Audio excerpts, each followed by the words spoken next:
Question number 1 क्या कह रहा है? As per the census data what was the density of population in India in 2011? ठीक है, तो सेंसस 2011 के अनुसार जो अपने इंडिया की पॉपुलेशन डेंसिटी थी वो कितनी थी? तो ये थी 382 पर्सन्स पर स्क्वायर किलोमीटर। कितनी?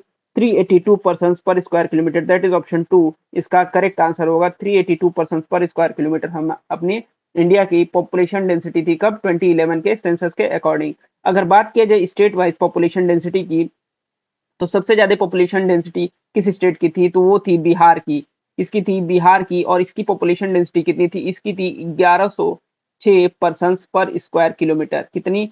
1106 पर्सन्स पर स्क्वायर किलोमीटर बिहार की पॉपुलेशन डेंसिटी थी। वहीं अगर बात की जाए सबसे लोवेस्ट, सबसे कम पॉपुलेशन डेंसिटी वाले स्टेट की, तो अरुणाचल प्रदेश जो था, कौन? अरुणाचल प्रदेश। इसकी डेंसिटी सबसे कम थी। कितनी थी? 17 पर्सन्स पर स्क्वायर किलोमीटर। कितनी? 17 पर्सन्स पर स्क्वायर किलोमीटर। अगर बात की जाए नंबर्स की, सबसे ज्यादा नंबर ऑफ पर्सन्स किस स्टेट में थे? तो ये उत्तर प्रदेश में सबसे ज्यादा पॉपुलेशन है। उत्तर प्रदेश में सबसे ज्यादा पॉपुलेशन थी। वो कितनी थी? लगभग 19.9 मिलियन। कितनी? लगभग 19.9 मिलियन उत्तर प्रदेश की पॉपुलेशन थी। और सबसे लोवेस्ट अगर बात की जाए तो 6.07 लाख थी सिक्किम की। किसकी? सिक्किम की 6.07 लाख। वहीं बात की जाए अगर सिक्किम टोटल कितना परसेंटेज अपने टोटल कंट्री का बियर कर रहा था उस टाइम, तो 0.05% ऑफ पॉपुलेशन सिक्किम में थी। और वहीं बात की जाए अगर उत्तर प्रदेश अकेले 16.5% of total population Uttar Pradesh की थी। और डेटा की अगर बात की जाए 2011 सेंसस के, तो बात की जाए अगर सेक्स रेशियो की, किसकी? अगर बात की जाए सेक्स रेशियो की, तो सेक्स रेशियो में सबसे नंबर 1 पे कौन सा स्टेट था? केरला था, विद द रेशियो ऑफ 1084। कितना? With the ratio of 1084। और वहीं जो सबसे लोवेस्ट सेक्स रेशियो में था, ये था हरियाणा। कौन? हरियाणा। कितना था इसका सेक्स रेशियो? इसका था 879।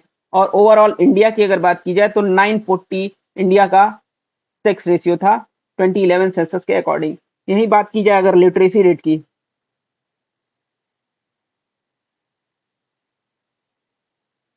लिटरेसी रेट की, तो टॉप पे कौन सा स्टेट था? केरला था, विद द परसेंटेज ऑफ 93.9%। कितना? 93.9%। और वहीं अगर लोवेस्ट की बात की जाए तो लोवेस्ट में था बिहार। कौन सा स्टेट था? बिहार, विद 63.80%। ठीक है, कौन? बिहार विथ 63.80%। और इंडिया का इसमें क्या था परसेंटेज? इंडिया का ओवरऑल परसेंटेज था 74%। कितना था इंडिया का इसमें परसेंटेज? था 74%। जिसमें अगर मेल पॉपुलेशन की बात की जाए तो 82.14% था। और वहीं अगर बात की जाए फीमेल की तो 65.46% था। खैर ये एग्जैक्ट डाटा आप लोग को उतना नहीं जरूरत है ध्यान रखने की, लेकिन ये मालूम रहना चाहिए कि कौन सा स्टेट टॉप पे था और कौन सा स्टेट लोवेस्ट पोजीशन पे था। एक और डेटा से अपने एग्जाम्स में क्वेश्चन पूछता है ट्राइब से। किससे पूछता है? ट्राइब से क्वेश्चन पूछता है। तो अपने इंडिया में टोटल ट्राइब्स उस टाइम कितने थे? 550 टोटल ट्राइब्स थे। और इनकी लगभग पॉपुलेशन, टोटल पॉपुलेशन की 8.2% थी, जो कि लगभग 10 मिलियन के करीब थी। ठीक है, अगर बात की जाए स्टेट वाइज ट्राइबल पॉपुलेशन की, तो हाईएस्ट जो है, highest state with tribal population ये था मध्य प्रदेश। कौन? मध्य प्रदेश था। यहाँ पे लगभग 1.5 मिलियन जो पॉपुलेशन थी, ये ट्राइबल पॉपुलेशन थी। वहीं अगर बात की जाए lowest state with tribal population, तो लोवेस्ट की अगर बात की जाए तो लोवेस्ट कौन सा स्टेट था? ये था पंजाब। पंजाब में ट्राइबल पॉपुलेशन 0 की थी। वहीं बात की जाए अगर डेंसिटी वाइज ट्राइबल पॉपुलेशन की, क्या डेंसिटी वाइज अगर ट्राइबल पॉपुलेशन की बात की जाए तो सबसे ज्यादा डेंसर ट्राइबल पॉपुलेशन के अकॉर्डिंग मिजोरम था। कौन सा स्टेट था? मिजोरम था, जिसमें tribal population highest in density था। वहीं दूसरे नंबर पे कौन सा स्टेट था? नागालैंड था, जिसमें ट्राइबल पॉपुलेशन ज्यादा था। अगर बात की जाए lowest state with tribal population, तो लोवेस्ट स्टेट कौन सा था? पंजाब विथ 0 पॉपुलेशन, और हरियाणा विथ 0 पॉपुलेशन। अगर बात की जाए सबसे ज्यादा एरिया कौन से स्टेट का था अकॉर्डिंग टू 2011 सेंसस, तो ये था राजस्थान का। इसका था राजस्थान का, with area of about 3.42 lakh kilometre square. कितना? 3.42 लाख किलोमीटर स्क्वायर। वहीं अगर बात की जाए लोवेस्ट एरिया, तो ये गोवा की थी। कितनी थी? ये थी 3702 किलोमीटर स्क्वायर। ऐसे ही अगर आप अपने से ये क्वेश्चन पूछ लेता है कि बीपीएल पॉपुलेशन परसेंटेज का, ठीक है। तो टोटल जो बिलो पॉवर्टी लाइन का पॉपुलेशन था अपने इंडिया में, वो उस टाइम कितना था, वो 29.8%। क्या ये below poverty line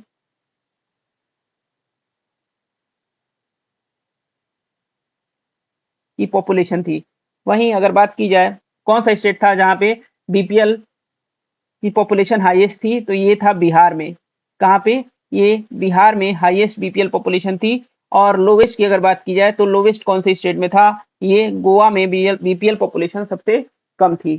question number 2 क्या पूछ रहा है, who among the following was the Maharana of Mewar and composed a book on music called संगीत राज। ठीक है, तो वो कौन से महाराणा है मेवाड़ के जिन्होंने एक बुक कंपोज की थी संगीत राज नाम से। ठीक है, तो ये है महाराणा कुंभा। कौन, Maharana Kumbha, that is option 3 इसका करेक्ट आंसर है। महाराणा कुंभा जो है ये आर्ट और कल्चर के सपोर्टर रहे हैं, किसके, आर्ट और कल्चर के सपोर्टर रहे हैं। और इनके टाइम में एक सिग्निफिकेंट डेवलपमेंट देखने को मिला था, किस चीज में, म्यूजिक में, आर्ट में और कल्चर में। ठीक है, इनके टाइम में एक सिग्निफिकेंट डेवलपमेंट देखने को मिला था इन सेक्टर्स में। अगर बात की जाए महाराणा सांगा की, तो महाराणा सांगा इनके टाइम में बैटल ऑफ खानवा हुआ था। कौन सा, बैटल ऑफ खानवा हुआ था, कब, 1527 में, इनके और बाबर के बीच। किसके, महाराणा सांगा और बाबर के बीच। अगर बात की जाए महाराणा प्रताप की, तो इनके time battle of Haldi Ghati हुआ था। कौन सा, बैटल ऑफ हल्दी घाटी हुआ था, कब हुआ था, 1576 में। 1576 में बैटल ऑफ हल्दी घाटी हुआ था। वहीं बात की जाए अगर महाराणा उदय सिंह की, तो महाराणा उदय सिंह क्या है, ये फादर हैं महाराणा प्रताप के, और ये फाउंडर हैं किसके, उदयपुर के। क्वेश्चन नंबर 3 क्या पूछ रहा है, how many silver medals was won by India in Tokyo Paralympic 2020। ठीक है, तो टोक्यो पैरालंपिक 2020 में इंडिया टोटल कितने सिल्वर मेडल्स जीता था, तो ये total 8 numbers of silver medals India जीता था। अगर बात की जाए टोटल टैली की, तो टोटल इंडिया उस टाइम 19 मेडल्स जीता था। क्वेश्चन नंबर 4 में मैच द कॉलम्स की बात की गई है। कॉलम ए क्या कह बता रहा है, कॉमन नेम की, और कॉलम बी ग्रुप नंबर दिया है मॉडर्न पीरियोडिक टेबल के अनुसार। तो बात की जाए पहले एल्कली मेटल्स की, तो एल्कली मेटल्स कौन से ग्रुप नंबर में आते हैं, तो ये आते हैं ग्रुप नंबर 1 में। ठीक है, एल्कली मेटल्स कौन से ग्रुप में आते हैं, एल्कली मेटल्स आते हैं ग्रुप नंबर 1 में, तो अपना ऑप्शन डी हो जाएगा इसका। वहीं बात की जाए अगर अल्कलाइन अर्थ मेटल्स की, अल्कलाइन अर्थ मेटल्स कौन से ग्रुप में आते हैं, तो ये आते हैं ग्रुप नंबर 2 में। इसमें ग्रुप नंबर 2 में, तो इसका ऑप्शन हो जाएगा सी। क्या, इसका ऑप्शन हो जाएगा सी। बात की जाए अगर हेलोजेंस की, तो हेलोजेंस कौन से ग्रुप में आते हैं, ये आते हैं ग्रुप नंबर 17 में। ठीक है, तो ग्रुप नंबर 17 कौन सा ऑप्शन है, बी। वहीं बात की जाए अगर नोबल गैस की, तो नोबल गैस कौन से ग्रुप में आते हैं, तो ये आते हैं ग्रुप नंबर 18 में। कौन से, ग्रुप नंबर 18 में, तो ये कौन सा ऑप्शन है, ऑप्शन ए। तो फर्स्ट का डी, सेकंड का सी, फर्स्ट का डी, ये फोर्थ ऑप्शन है, फर्स्ट का डी, सेकंड का सी, और थर्ड का बी, फोर्थ का ए। तो इस हिसाब से अपना ऑप्शन 4 इसका करेक्ट आंसर हो जाएगा। क्वेश्चन 5 क्या पूछ रहा है, pectin which is responsible for the firmness and softness of fruit is mainly composed of which acid unit। ठीक है, तो जो पेक्टिन है जो कि फ्रूट्स के फर्मनेस और सॉफ्टनेस के लिए रिस्पॉन्सिबल होता है, वो मेनली कौन से एसिड यूनिट से बना होता है, तो ये बना होता है गैलेक्ट्यूरोनिक एसिड से। किससे, गैलेक्ट्यूरोनिक एसिड, दैट इज ऑप्शन 2 अपना करेक्ट आंसर है, गैलेक्ट्यूरोनिक एसिड। क्वेश्चन 6 क्या पूछ रहा है, sporophyte stage is dominant in which plant group. ठीक है, तो जो स्पोरोफाइट स्टेज होता है वो किस प्लांट ग्रुप में उसका डोमिनेंस होता है। ठीक है, वो ज्यादातर किस प्लांट ग्रुप में होता है, तो ये होता है वेस्कुलर प्लांट्स में। किसमें, vascular plants, that is option 2 इसका करेक्ट आंसर है। वेस्कुलर प्लांट्स में स्पोरोफाइट स्टेज जो होता है वो डोमिनेंट होता है। क्वेश्चन 7 क्या कह रहा है, the country can improve its balance of payments by devaluation when the sum of elasticity of demand for exports and import is what। ठीक है, तो जो elasticity of demand for export और इंपोर्ट होगा वो क्या होगा, जब ग्रेटर देन यूनिटी होगा, तो उस टाइम जो गवर्नमेंट रहेगी, जो कंट्री रहेगा, वो अपने बैलेंस ऑफ पेमेंट को डीवैल्यू करके इसको इंप्रूव करता है। ठीक है, तो इसका आंसर क्या हो जाएगा, greater than unity, that is option 3 इसका करेक्ट आंसर हो जाएगा, greater than unity. Question number 8 क्या कह रहा है, क्वेश्चन नंबर 8 कह रहा है, dash become India's first sports unicorn with its market cap having touched a high of rupees 7,600 crores as of 30th January 2022। ठीक है, तो कौन सी ऐसी स्पोर्ट्स टीम है जो पहली स्पोर्ट्स यूनिकॉर्न बन गई है with market cap of 7,600 crore. तो ये है चेन्नई सुपर किंग्स। कौन सी? Chennai Super Kings first sports unicorn, India की पहली स्पोर्ट्स यूनिकॉर्न बन गई है विथ मार्केट कैप ऑफ ₹7,600। अगर बात की जाए 2024 के आईपीएल की, 2024 का आईपीएल की अगर बात की जाए तो इस बार जो विनर टीम रही वो कौन सी रही? वो रही केकेआर। कौन सी? कोलकाता नाइट राइडर्स इस बार की विनर रही। और बात की जाए रनर अप की तो रनर अप टीम रही है सनराइजर्स हैदराबाद। ठीक है, इसमें से और पूछा जा सकता है, आईपीएल 2024 से और क्वेश्चन आ सकते हैं। जैसे आपसे पूछ लिया जाएगा कि इस बार का पर्पल कैप का विनर कौन है? पर्पल कैप का विनर कौन है? तो पर्पल कैप के विनर है पंजाब किंग्स के हर्षल पटेल। कौन? पंजाब किंग्स के हर्षल पटेल। इन्होंने टोटल टूर्नामेंट में 24 विकेट्स, जो कि हाईएस्ट विकेट है, लिए। वहीं अगर बात की जाए ऑरेंज कैप की, तो ऑरेंज कैप इस बार किसको मिला? इस बार ऑरेंज कैप मिला विराट कोहली को। किसको मिला? विराट कोहली को। इन्होंने पूरे टूर्नामेंट में 741 रन स्कोर किए। ठीक है, एक और क्वेश्चन इस बार 2024 के आईपीएल से पूछा जा सकता है कि हाईएस्ट पेड प्लेयर कौन सा रहा? हाईएस्ट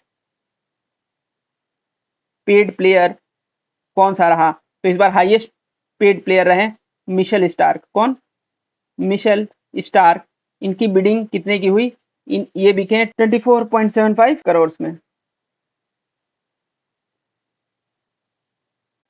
क्वेश्चन 9 क्या कह रहा है? Which of the following committees was constituted to study the issues and concerns in the micro finance institutions in 2010? ठीक है, तो माइक्रो फाइनेंस इंस्टीट्यूशन के जो इश्यूज और जो कंसर्न्स थे उनके लिए एक कमेटी कॉन्स्टिट्यूट की गई थी, उनके लिए एक कमेटी गठित की गई थी 2010 में। तो ये कौन सी कमेटी थी? ये थी मालेगांव कमेटी। कौन सी कमेटी थी? कमेटी थी ये मालेगांव कमेटी। क्वेश्चन 10 क्या पूछ रहा है? India borrowed the DPSP from the constitution. ठीक है, तो इंडिया जो है डीपीएसपी किस कंट्री के कॉन्स्टिट्यूशन से बोरो किया है? तो इंडिया ने डीपीएसपी आयरलैंड से लिया है। ठीक है, तो इसका आंसर हो जाएगा आयरिश। ठीक है, वही बात की आयरलैंड से और क्या क्या इंडिया ने लिया था? तो इंडिया आयरलैंड से डीपीएसपी के अलावा इलेक्शन मेथड जो है प्रेसिडेंट का, ठीक है, इलेक्शन मेथड जो है प्रेसिडेंट का, ये कहाँ से लिया? आयरलैंड से लिया। और क्या लिया था आयरलैंड से? जो नॉमिनेशन होता है राज्यसभा मेंबर्स का, वो आयरलैंड से लिया हुआ है।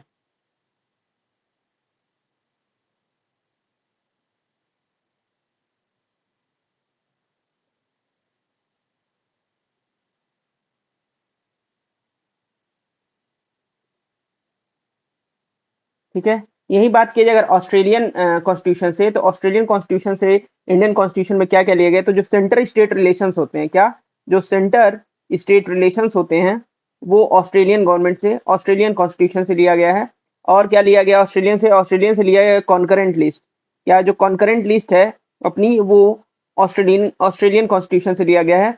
और इसके अलावा जो ज्वाइंट सिटिंग होती है पार्लियामेंट की, आर्टिकल 108, क्या article 108 joint sitting of parliament, ये भी ऑस्ट्रेलिया से लिया गया है। बात की जाए अगर लैंग्वेज ऑफ प्रीएम्बल, तो लैंग्वेज ऑफ प्रीएम्बल भी कहाँ से लिया गया है? लैंग्वेज ऑफ प्रीएम्बल भी अपना ऑस्ट्रेलियन कॉन्स्टिट्यूशन से लिया गया है। वहीं अगर जर्मनी की बात की जाए, तो जर्मनी के कॉन्स्टिट्यूशन से, अपने कॉन्स्टिट्यूशन में क्या लिया गया? इमरजेंसी जो है, इमरजेंसी प्रोविजंस जो हैं, ये जर्मनी से लिया गया है। जैसे आर्टिकल 352 और आर्टिकल 356। कौन सा? आर्टिकल 352 और आर्टिकल 356 के जो प्रोविजंस हैं वो अपने जर्मनी के कॉन्स्टिट्यूशन से लिए हैं। आर्टिकल 352 क्या है? National emergency. और वहीं आर्टिकल 356 क्या कहता है? स्टेट इमरजेंसी की बात करता है। क्वेश्चन 11 क्या पूछ रहा है? Tamil Nadu is a festival celebrated by the Buddhist community of which Indian state? ठीक है, तमिलनाडु एक फेस्टिवल है जो कि एक बुद्धिस्ट कम्युनिटी द्वारा सेलिब्रेट किया जाता है। ये किस इंडियन स्टेट में सेलिब्रेट किया जाता है? तो ये सेलिब्रेट किया जाता है अरुणाचल प्रदेश में। किसमें? अरुणाचल प्रदेश में ये फेस्टिवल सेलिब्रेट किया जाता है, तमिलनाडु। क्वेश्चन 12 क्या कह रहा है? Iron mines in Jharkhand attributed to the rise of which of the following kingdoms in ancient India? ठीक है, यहाँ बात की गई आयरन माइंस की, झारखंड के आयरन माइंस की। तो झारखंड के आयरन माइंस का लिंक किस किंगडम के राइज से है? ठीक है, जो मगध किंगडम है ना, मगध किंगडम के उदय का जो श्रेय है वो झारखंड के आयरन माइंस को दिया जाता है। तो इसका आंसर हो जाएगा option 2, that is Magadh. Question number 13 क्या पूछ रहा है? Which of the following statements is incorrect about granite? ठीक है, तो इन स्टेटमेंट्स में बताना है कि ग्रेनाइट के लिए कौन सा स्टेटमेंट गलत है। पहला स्टेटमेंट क्या कह रहा है? Granite is the most abundant rock in the continental crust. बिल्कुल सही है, जो ग्रेनाइट है वो अपने कॉन्टिनेंटल क्रस्ट में सबसे प्रचुर मात्रा में उपलब्ध रॉक है। तो पहला ऑप्शन तो सही हो गया। अपने को क्या करना है, इनकरेक्ट ढूंढना है। तो पहला अपना सही है। तो दूसरा ऑप्शन क्या है, it is the most common sedimentary rock, ये गलत है। जो ग्रेनाइट है ये सेडिमेंट्री रॉक नहीं है, ये क्या है, ये इग्नियस रॉक है। तो अपना आंसर तो यही हो जाएगा, दैट इज ऑप्शन 2 इसका करेक्ट आंसर हो जाएगा। आगे देख लेते हैं और ऑप्शंस में क्या कह रहा है।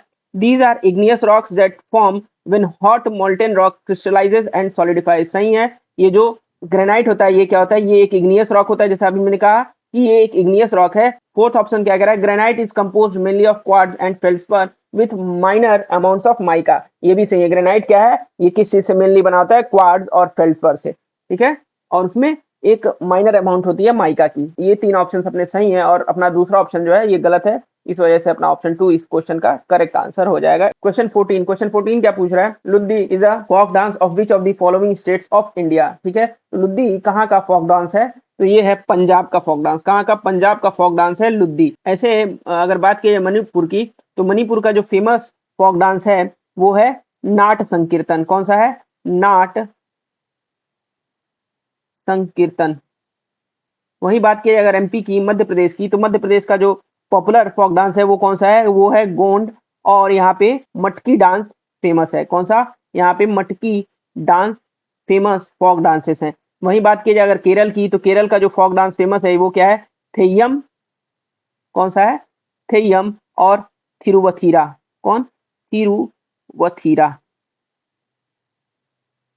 क्वेश्चन 15 क्या पूछ रहा है, Commonwealth games 2022 was held in dash. ठीक है, तो 2022 का जो कॉमनवेल्थ गेम्स हुआ था वो कहाँ हुआ था, तो ये हुआ था बर्मिंघम इंग्लैंड में। पहला ऑप्शन इसका करेक्ट आंसर है बर्मिंघम इंग्लैंड।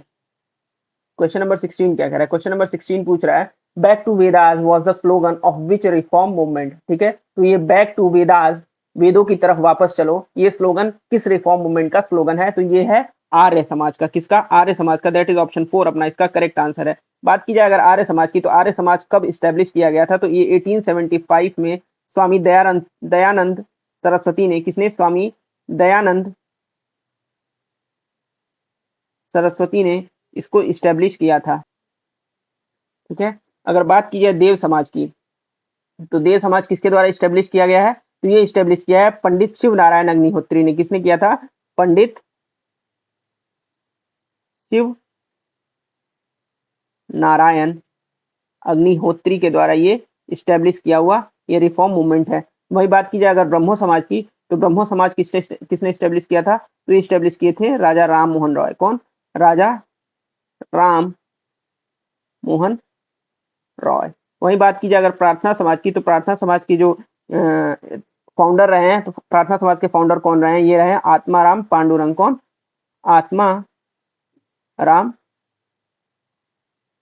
पांडुरंग। कभी कभार ये डायरेक्ट क्वेश्चंस पूछ लेता है कि इस रिफॉर्म मूवमेंट के फाउंडर कौन रहे हैं। क्वेश्चन नंबर 17 क्या कर रहा है, क्वेश्चन नंबर 17 पूछ रहा है अपने से which among the following statements about judicial review in India are correct. ठीक है, तो कुछ स्टेटमेंट्स दिए हैं, इसमें बताना है कि जुडिशियल रिव्यू के रिगार्डिंग कौन से स्टेटमेंट सही है। तो पहला स्टेटमेंट क्या कह रहा है, judicial review means that the courts of law have the power of testing the validity of legislative as well as other governmental action with reference to the provisions of the constitution। बिल्कुल सही है। Option B क्या कह रहा है, under article 23 of the Indian constitution the compulsion of judicial review was described in the fundamental rights in part 3। ये बिल्कुल गलत है। आर्टिकल 23 किस चीज की बात करता है, तो आर्टिकल 23 बात करता है prohibition of human traffic and force labour की। तो ऑप्शन बी अपना इस हिसाब से इनकरेक्ट हो जाएगा। वहीं बात की जाए स्टेटमेंट सी की, the power of judicial review is significantly vested upon the high courts and supreme court of India. तो अपना ये भी ऑप्शन सही है, ए और सी अपना सही ऑप्शन हुआ। इस हिसाब से अपना करेक्ट आंसर हो जाएगा option 3 that is A and C only.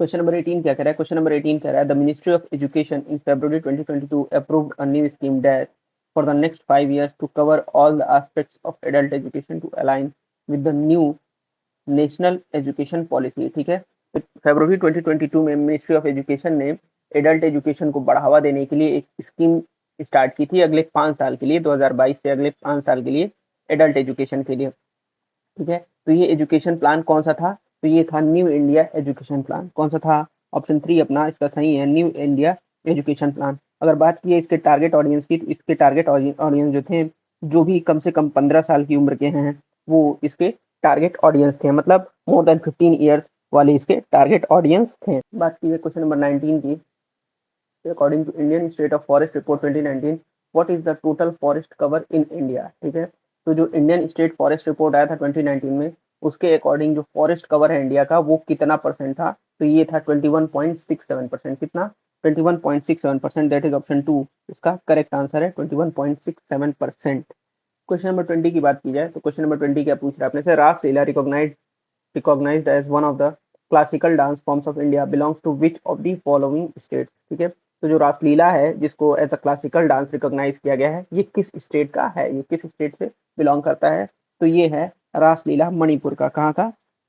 रासलीला मणिपुर का क्लासिकल डांस है। क्वेश्चन नंबर 21 की बात की जाए, क्वेश्चन नंबर 21 क्या कह रहा है, the viceroy who took keen interest in the restoration and protection of historical monuments was। ठीक है, तो कौन सा वाइसरॉय था जो कि हिस्टोरिकल मॉन्यूमेंट्स अपने जो थे उनमें, उनके रिस्टोरेशन को, उनके प्रोटेक्शन में इंटरेस्टेड था और उनके लिए, उसके लिए काम किया, तो ये था लॉर्ड कर्जन। कौन? लॉर्ड कर्जन इसका करेक्ट आंसर हो जाएगा। Lord Curzon has taken keen interest in restoration and protection of historical monuments. यही कारण था लॉर्ड कर्जन ही स्टैब्लिश किया था किसको? आर्कियोलॉजिकल सर्वे ऑफ इंडिया को। किसको? आर्कियोलॉजिकल सर्वे ऑफ इंडिया जो है अपना, ये 1902 में स्टैब्लिश करने वाला लॉर्ड कर्जन ही था, और इसने कई सारे मॉन्यूमेंट्स अपने इंडिया के रिस्टोर कराए और उनको प्रोटेक्ट किए। इसने क्या ना, कोलकाता का जो विक्टोरिया मेमोरियल है, विक्टोरिया मेमोरियल जो है कोलकाता का, वो उसका काम, उसके कंस्ट्रक्शन का काम लॉर्ड कर्जन ने ही शुरू कराया था। क्वेश्चन नंबर 22 क्या पूछ रहा है, the Amar Nayaks were dash in Vijayanagar empire. ठीक है, तो विजयनगर एम्पायर में एक पोस्ट थी अमर नायक्स की, तो ये अमर नायक्स कौन थे, तो ये थे मिलिट्री कमांडर्स। कौन थे ये लोग? ये लोग मिलिट्री कमांडर्स को अमर नायक्स बोलते थे। तो क्वेश्चन नंबर 22 का करेक्ट आंसर हो जाएगा ऑप्शन 4। क्वेश्चन नंबर 23 क्या कह रहा है, what is the colour of the flame when unsaturated hydrocarbons burn. ठीक है, जब अनसैचुरेटेड हाइड्रोकार्बन्स जलते हैं तो जो फ्लेम है उसका कलर क्या होता है, तो उसका कलर हो जाता है येलो। ठीक है, क्या हो जाता है? अनसैचुरेटेड हाइड्रोकार्बन्स जब जलते हैं तो उसका कलर येलो हो जाता है। वहीं बात की जाए अगर ब्लू कलर की, तो ब्लू कलर क्यों फ्लेम का होता है, तो ब्लू कलर जब कोई सैचुरेटेड हाइड्रोकार्बन जलता है, जब क्या सैचुरेटेड हाइड्रोकार्बन जलेगा तो क्या होगा, फ्लेम का कलर तब ब्लू हो जाएगा। वहीं बात की जाए अगर रेड और ग्रीन की, तो रेड और ग्रीन फ्लेम कब होता है, जब कोई मेटल या फिर मेटल सॉल्ट जलता है, बर्निंग ऑफ मेटल और metal salt makes the flame red और ग्रीन। ठीक है, तो अपना ऑप्शन 23, अपने क्वेश्चन 23 का आंसर क्या हो जाएगा, येलो। जब कोई अनसैचुरेटेड हाइड्रोकार्बन जलता है तो उसका फ्लेम येलो होता है। द जल क्रांति अभियान was launched by which government during the financial year 2015-16। ठीक है, तो जो जल क्रांति अभियान है ये किस गवर्नमेंट के द्वारा लॉन्च की गई थी, तो ये लॉन्च किया गया था गवर्नमेंट ऑफ इंडिया के द्वारा। ठीक है, गवर्नमेंट ऑफ इंडिया लॉन्च की थी जल क्रांति अभियान। तो अपना क्वेश्चन नंबर 25 क्या कह रहा है, क्वेश्चन नंबर 25 कह रहा है, who among the following supreme court जजेस was in news in 2022 for rescuing himself from hearing a plea against the ED chief tenure extension. ठीक है, तो कौन से ये सुप्रीम कोर्ट के जज थे जिन्होंने ईडी चीफ के टेन्योर के एक्सटेंशन के लिए अपने आप को, जो उसके लिए एक कमिटी बनी थी उससे अपने आप को अलग कर लिया था, तो ये थे जस्टिस एस के कौल। कौन थे? जस्टिस एस के कौल। इन्होंने कुछ अपने पर्सनल रीजंस देके इस कमिटी से अलग, खुद को अलग कर लिया था।